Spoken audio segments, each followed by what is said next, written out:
Hello everybody, welcome back, and today as well we have got another video. In this video I'll show you how you can go ahead and simply download your State Farm app in your mobile phone. But before that, please do make sure to like our video, subscribe our channel, and yes, without any further delay we will simply step into our video.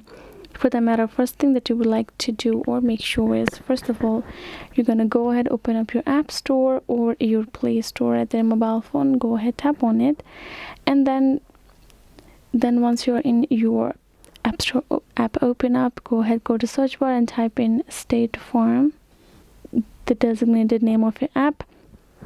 Then if you scroll down, you can find this particular search option that we have gotten over here, and if you tap on it, you'll find this download option below, right? Go ahead, tap on it, and it will simply start being installed right there in your mobile phone. Once the timestamp is complete, you will see this open option there over there, right?